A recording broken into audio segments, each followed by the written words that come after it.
কাটোয়ায় পরিত্যক্ত বাড়িতে বিস্ফোরণ, বোমা বিস্ফোরণে উড়ে গেল বাড়ির চাল। মৃত এক, হাসপাতালে চিকিৎসাধীন 3। ঘটনাস্থল ঘিরে রেখেছে পুলিশ। কাটোয়া বিস্ফোরণে অভিযোগের আঙুল স্থানীয় দুষ্কৃতী তুফান চৌধুরীর দিকে। জখম হয়ে হাসপাতালে ভর্তি তুফান। 10 দিন আগেই জেল থেকে ছাড়া পেয়েছে সে। কার নির্দেশে বোমা বাঁধছিল তুফান, উঠছে প্রশ্ন। কাটোয়া বিস্ফোরণ কাণ্ডে মৃত বরকত শেখ। মৃতের বাড়ি বীরভূমের নাড়ুরে। কাটোয়ায় বরকত কি জন্য গিয়েছিল জানে না পরিবার। কোনো অসামাজিক কাজে যুক্ত ছিল না বরকত, দাবি পরিবারে।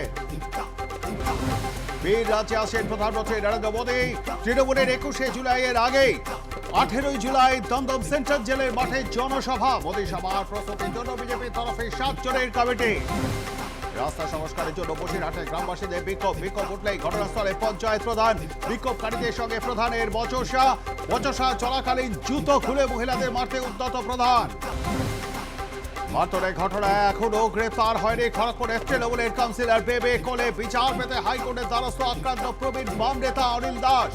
মঙ্গলবার হতে পারে মামলার শুনানি। আমাকে ডাকলে যাই, না ডাকলে নয়।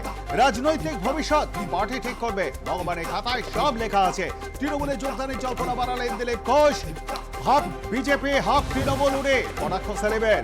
কসবাকাণ্ডের চেয়ে বহিরাগত প্রবেশ ঠেকাতে আশুতোষ কলেজের নোটিশ। অধ্যক্ষের অনুমতি নিয়ে প্রাক্তনীদের ক্যাম্পাসে প্রবেশ করতে হবে। বোলপুরে নবম শ্রেণীর এক ছাত্রীকে র্যাগিং এর অভিযোগ। স্কুলে সিনিয়রদের বিরুদ্ধে র্যাগিং এর অভিযোগ। হাসপাতালে চিকিৎসাধীন ওই ছাত্রী। মারধর করার অভিযোগ। বাণিজ্যিক আমেরিকার সঙ্গে জরুরি সমঝোতা। পাকিস্তানের উভয় পক্ষই শুল্ক আমদানি রপ্তানি নিয়ে ঐক্যমতে পৌঁছেছে, এমনই তথ্য জানিয়েছে পাকিস্তানের সংবাদ মাধ্যম ডন।